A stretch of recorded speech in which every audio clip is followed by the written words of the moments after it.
Hello, I'm Lois Letchford. I'm author of the book Reverse to Memoir. I'm a literacy problem solver talking about the book Reverse to Memoir.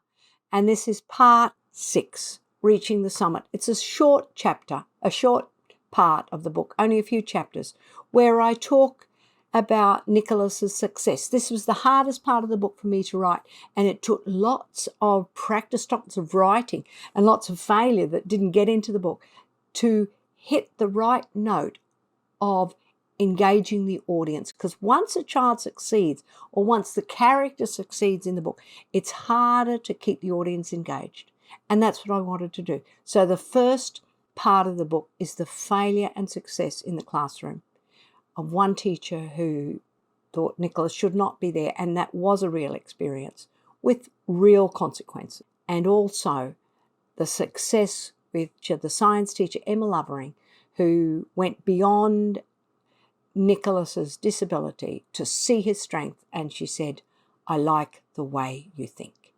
And that put him into the pre-advanced science class, pre-AP class, with Mrs. Lovering, and Nicholas thrived. And it was someone outside of the family seeing Nicholas's strengths that was so important to us. And from there he went on to high school, where he just flew and was successful in all that he did in high school. So it's only a few chapters, and I talk about a swimming race where in middle school he worked really hard to be successful in swimming, and you can read that chapter.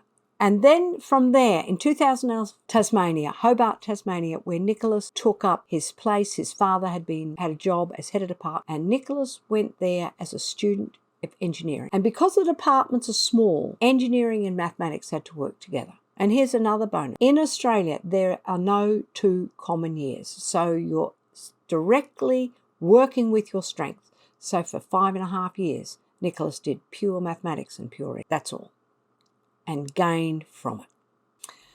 And finally,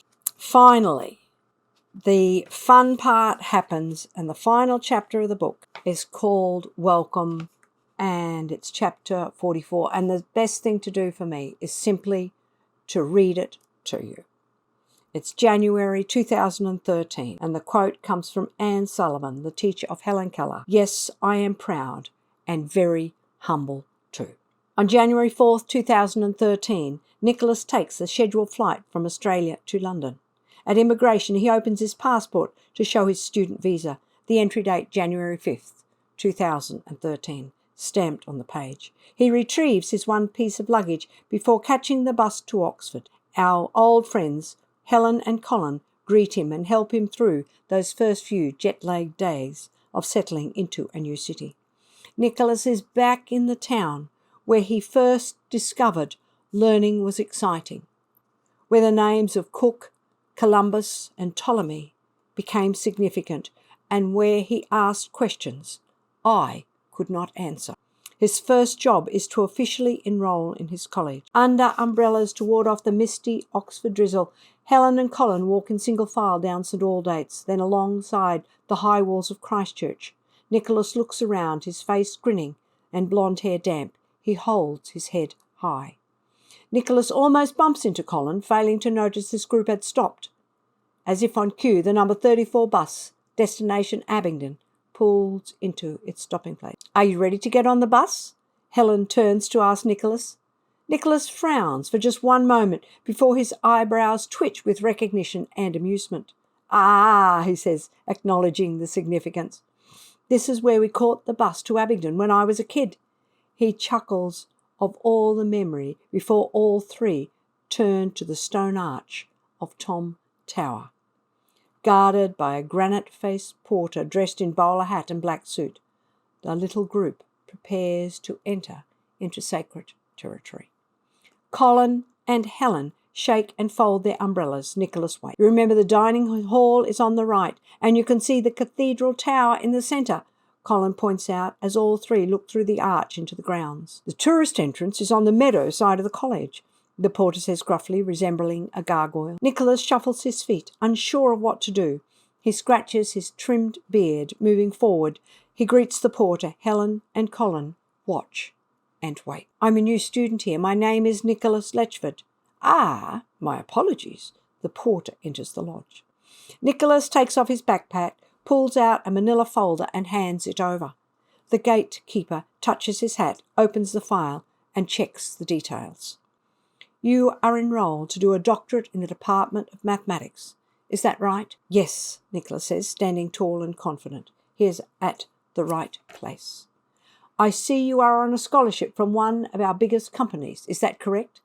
Yes, Nicholas responds. The porter lifts his head. Welcome to Christchurch, Mr. Letchford. Let me get your key.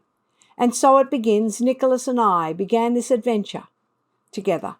A mother who refused to believe a student with learning disabilities could not learn to read. And now the possibilities are nearly limitless for the boy who never gave up. And I've done that as the last chapter, but there was a story in the middle of that between Nicholas completing his undergraduate degree and gaining a scholarship to Oxford. Because in the middle of 2012, Nicholas is talking to us and saying, I'm applying for scholarships to Oxford and Cambridge.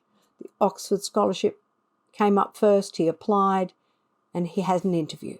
Chris and I were in the United States, back in the United States, living here in upstate New York, and we're flying to Australia. We get to Dallas. We're flying from New York to Dallas. Our flight in New York was delayed and delayed and delayed, and we think, we're not going to get there, we're not going to get there. We catch up. Then we arrive in Dallas, and at Dallas there's a thunderstorm, and incoming flights are delayed. We eventually arrive at the gate to catch the Qantas flight, the 16-hour flight from Dallas to Sydney, and the gates were shut and we were locked out. It took us 4 days to get back on that flight, and it's while we were returning, we're at Dallas again, waiting now to go to Australia, and Chris opens his email and it says, I've got a scholarship to Oxford from Nicholas. It's a day I'll never forget, because although he had this enormous opportunity, me as a mother still saw the enormous challenges that my son faced, and I wondered how he was going to survive. Yet in 2018, he did it, he overcame, and he graduated with a PhD in applied mathematics from one of the most amazing universities on this world.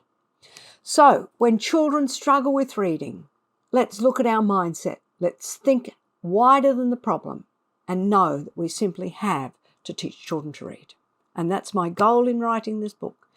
Thank you for listening.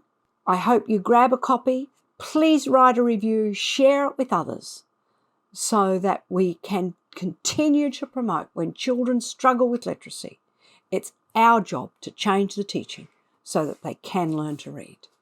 And I'm going to give you an additional talk because the story has not finished. So thank you.